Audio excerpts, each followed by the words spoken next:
Hey guys, let's get more news about Warriors, but first don't forget to subscribe to the channel, and leave we got some tough news, the kind that hits you like a punch to the gut. What many feared has now become reality. The team won't make it straight to the playoffs. Instead, they're heading into the pressure cooker that is the play-in tournament. This means they'll have to fight for their postseason lives with their fate hanging by a thread and only 2 chances to secure a spot. It's not where anyone wanted to be, but here we are now. If they drop the game on Friday, they'll have to turn right back around and face elimination on Tuesday. That's the scenario, and it's as real as it gets. The loss that sent them down this road was brutal, 124-119, a nail-biter that went to overtime. And let me tell you, the game was insane. Back and forth action, highlight plays all over the place, and clutch shot after clutch shot.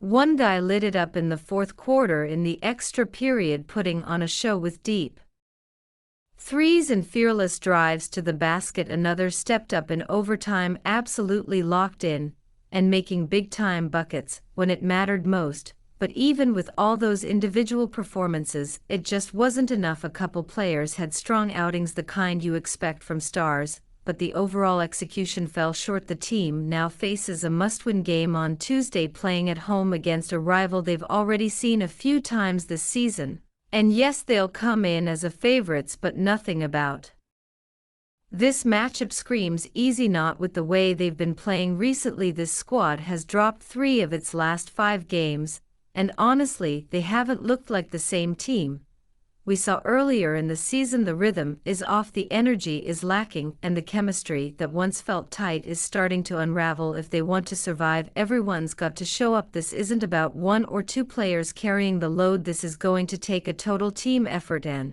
that means defense, rebounding, limiting turnovers, and getting the bench involved, because the road ahead is far from smooth. The reality is they shouldn't be in this position. They should have locked down the 3rd seed weeks ago, but now not only are they in the play-in, they're looking at a potential first-round matchup with one of the most dangerous teams in the league. That's a nightmare scenario, because even if they survive Tuesday and win again in the second playing game, they'd run straight into a powerhouse that's been steamrolling teams all season long. That's not where you want to be. So winning on Tuesday isn't just about making it to the playoffs, it's about avoiding a brutal path forward. Let's talk about what went wrong in that last game. Statistically, they weren't bad. They had 31 assists on 43 made field goals, shot 45% from deep, and moved the ball well. Offensively, they were solid. The problem, second chance opportunities, or lack thereof. They got dominated on the offensive glass, only 3 offensive rebounds compared to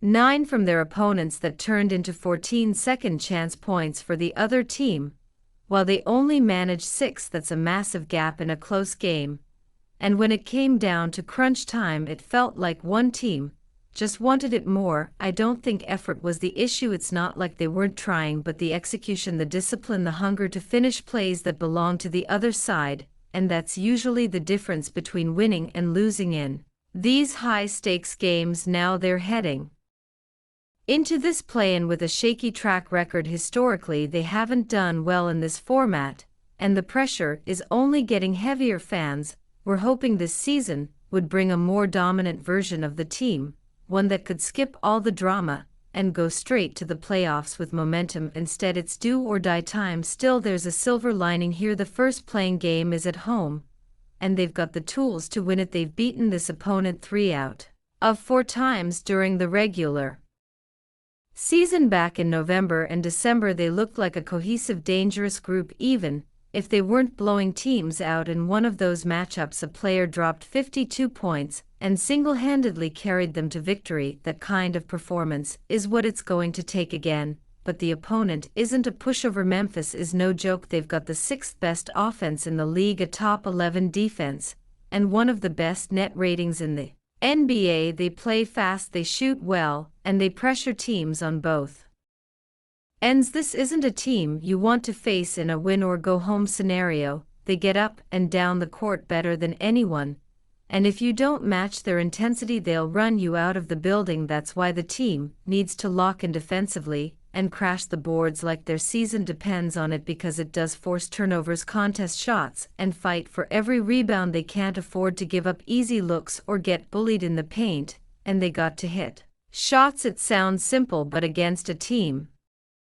like Memphis, if you're not converting open threes or capitalizing on mismatches, you'll be playing catch-up all night. Then there's the rotation. Things got a little weird in that final game of the season, especially with certain players not getting minutes. One guy in particular, whom many expected to be part of the playoff mix, wasn't in the rotation at all. That raised some eyebrows. Maybe it was a coach's decision based on matchups. Maybe it's a bigger statement about where that player stands in the pecking order. Either way, it's something to watch heading into the play-in, because if this team wants to go anywhere, they'll need every piece contributing. The stars have to be stars, yes, but the role players, they've got to shine too. We're talking about players who have shown flashes of brilliance this season, guys who've come up big in key moments. They'll need to do it again, and then some. The road to the postseason is still open, but it's full of traps. One misstep and it's all over. So now the question becomes, who's going to step up, who's going to take this moment and rise above the pressure, because the margin for error is gone. This is it. Everything's on the line now. Let's talk about the elephant in the room: injuries. In the closing minutes of that last game, a key player collided knees with an opponent. It wasn't just a minor bump. You could see he was limping a bit afterward, trying to shake it off, but it clearly affected his movement.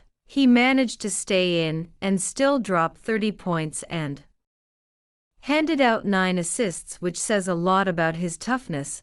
But heading into Tuesday, his status is up in the air, and that's a big deal. This is someone who, since joining the team, has been more of a complimentary scorer, but in that game he put up a career high in field goal attempts with 20. That's not normal for him. His averages before were around 17 points a game with 5 or 6 boards and assists. Solid numbers, sure, but not takeover stats. What we saw in that performance was a shift, a signal that he's capable of more, and maybe, just maybe, it's time to unleash him. He's been evolving. His confidence is growing, especially from beyond the arc. Coming into that game, he had knocked down 8 of his last 14 three-point attempts. That's real progress. The way he's been attacking lately, drawing contact, taking more mid-range shots, it's clear he's finding his rhythm. And that's exactly what you want to see as the postseason approaches. Historically, this guy's always stepped up when it matters most. Since back in 2019, he's taken his game to a whole new level in the playoffs. He's become a better rebounder, a sharper mid-range shooter, and someone who isn't afraid to take over when the stakes are highest. And we're going to need that version of him now more than ever, because the truth is he hasn't been as aggressive as he could be. Before that last game, he had only attempted more than 15 shots in 4 out of his last 30 games. That's not enough. We need him in attack mode. We need him looking for his shot, exploiting mismatches, and being a constant threat. This isn't the time to defer. This is the time to take control. But he can't do it alone. The 2 stars of this team, yeah, you know who I'm talking about, they've got to show up in a big way, and the supporting cast, they need to bring their A-game. Young players, especially those who've just come back from injuries, have been showing flashes of brilliance lately. One guy in particular has been shooting the lights out from deep, hitting 50% from 3 over the past few games. That's the kind of shooting that changes games. Another one has to find his form again. He's been hitting some clutch threes and staying active on defense, getting into passing lanes and sparking transition buckets, but it still feels like he's holding back. We've seen what he's capable of when he's locked in. That's the version of him the team needs now. And then we have the starters. 2 players have significantly upped their production when starting compared to coming off the bench, adding more than 3 points per game in those starts. Their 3-point percentages have also climbed, hovering around 40%. That's a huge asset, especially in today's game. But shooting alone won't cut it. These guys need to keep attacking the rim, finishing through contact and crashing the boards. They've got to be fearless, and defensively they need to lock in, because Tuesday's opponent isn't going to let them coast. We're talking about a team with one of the most talented backcourts in the league, led by a point guard who can take over in an instant. Limiting him is going to be crucial.